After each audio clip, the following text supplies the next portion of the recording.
Hi, hello, welcome to Geeta Gallery. Tasty snack aloo slice bhaji sandwich.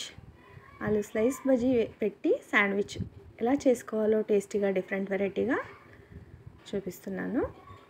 మొదటగా ఆలుగడ్డలను తొక్క తీసి స్లైసెస్గా cut చేసుకొని నీళ్ళలో వేసుకోవాలి. సాల్ట్ వాటర్లో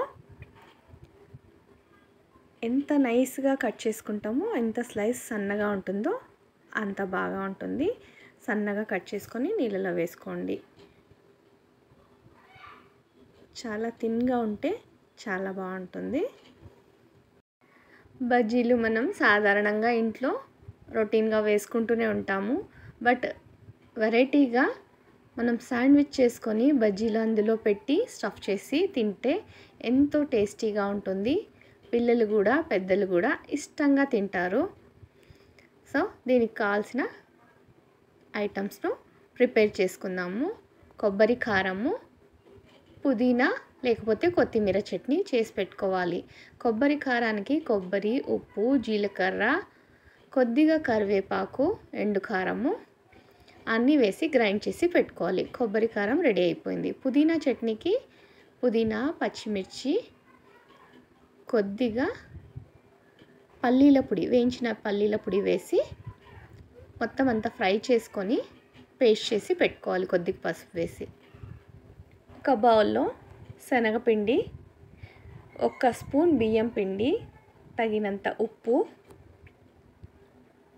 మీకు ఇష్టమైతే కొద్దిగా ఎండుకారం వేసుకోవచ్చు. నేను ఇక్కడ వేయలేదు, అలాగే చేస్తాను.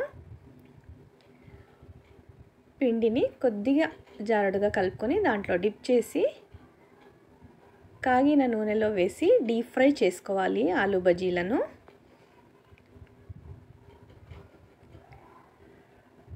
ఇవి కొద్దిగా ఎర్రగా అయిన తర్వాత 2 వైపులా రెడ్డిష్ అయ్యే వరకు వేయించుకోవాలి నూనెలో.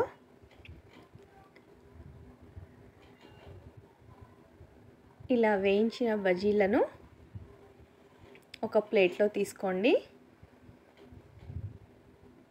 బాగా క్రిస్పీగా రెడ్డిష్ అయితేనే బాగుంటాయి.